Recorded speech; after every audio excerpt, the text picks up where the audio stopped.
अब आइए उस किताब की तिलावत की जाए, मुरझाए हुए दिलों को जिंदगी दी जाए और बीमार ज़माने की चारागरी की जाए और बेकरार तबीयतों को करार दिया जाए।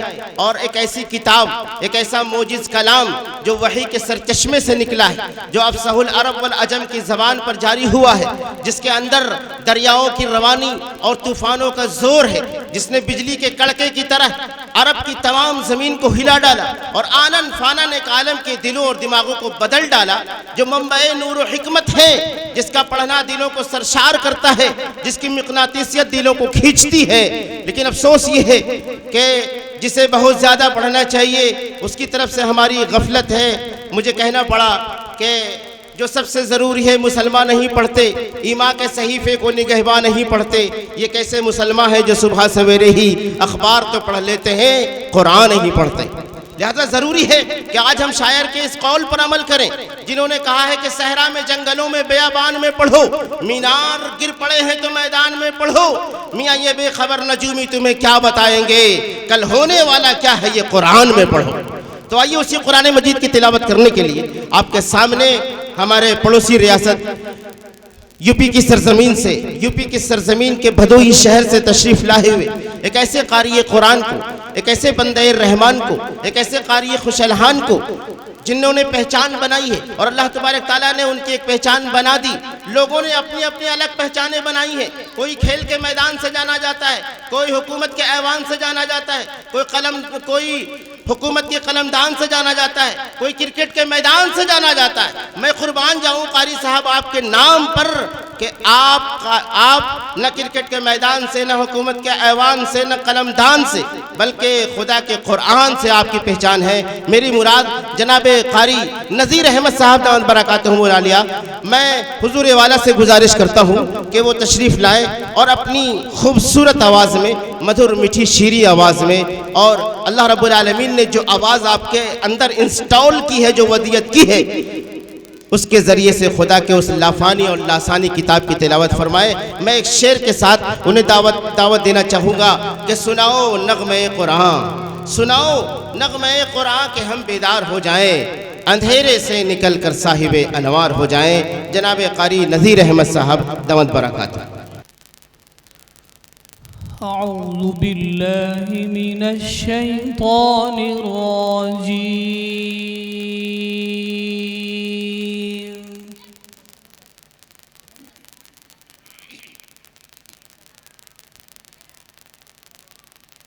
बिस्मिल्लाहिर रहमानिर रहीम।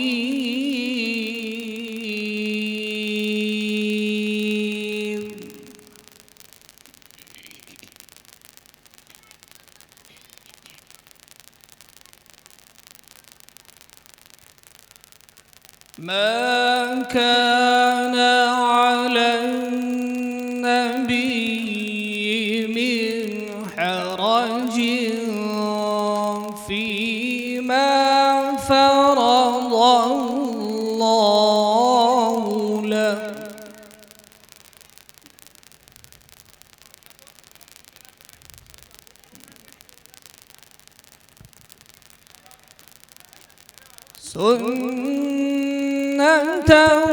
सुन्नतल्लाहि फिल्लज़ीना खलौ मिन क़ब्ल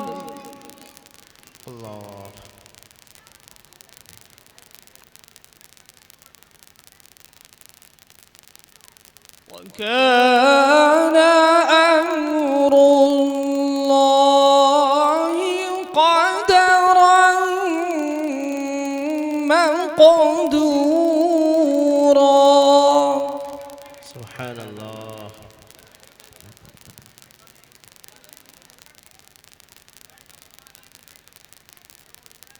الذين يبلغون رسالات الله ويخشونه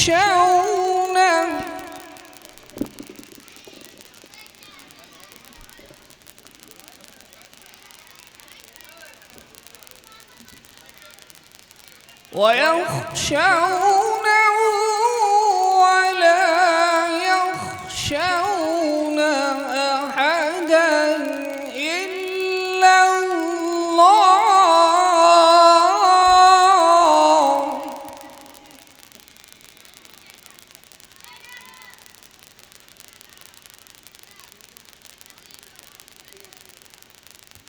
وكفى بالله حسيبا.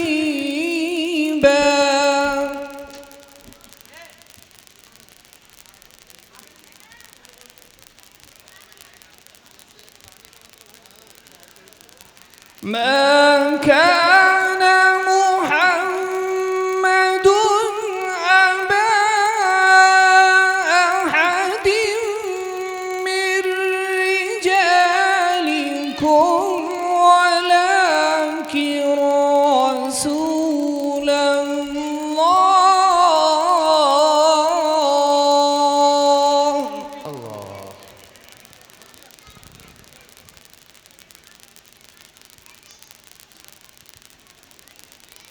ولكن رسول الله وخاتم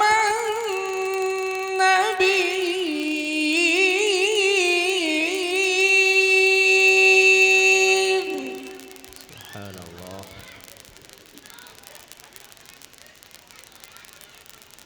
وكان الله بكل شيء عليما.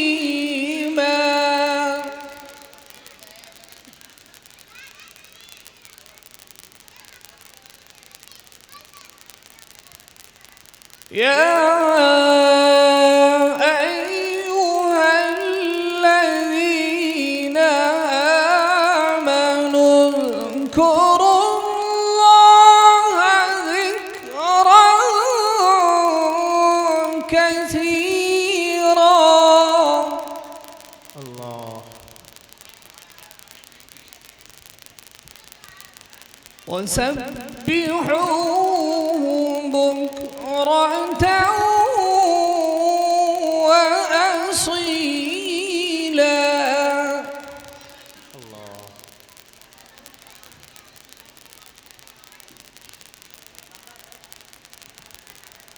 هو الذي يصلي عليكم وملائكته ليخرجكم من الظلمات إلى النور. سبحان الله.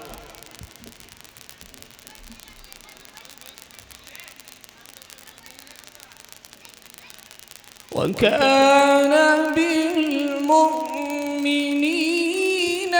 رحيما.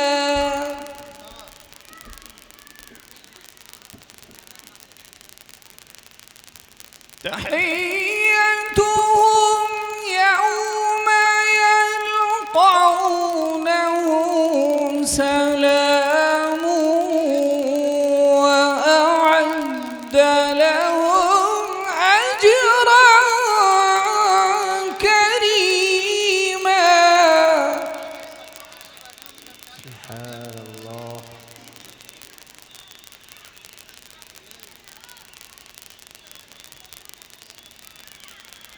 يا أيها النبي إنا أرسلناك شاهدا ومبشرا ونذيرا. سبحان الله.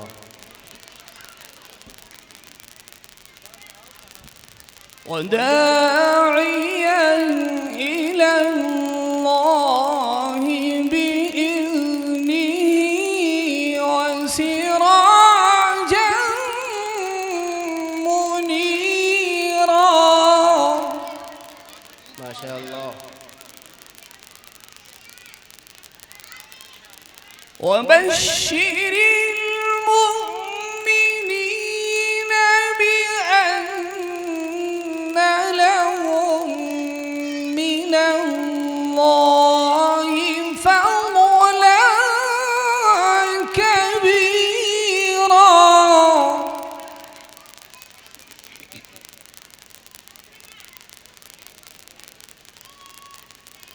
وبشر المؤمنين بأن لهم من الله فضلا كبيرا.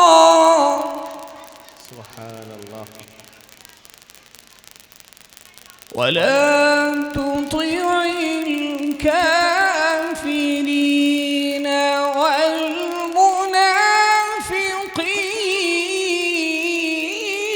والمنافقين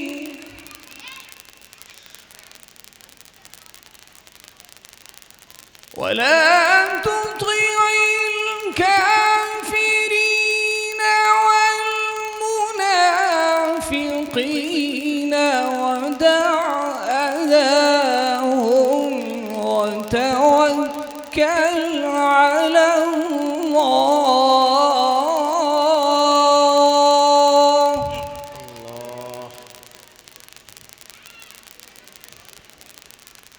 وكفى بالله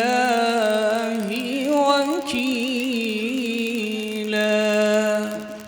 صدق الله العظيم.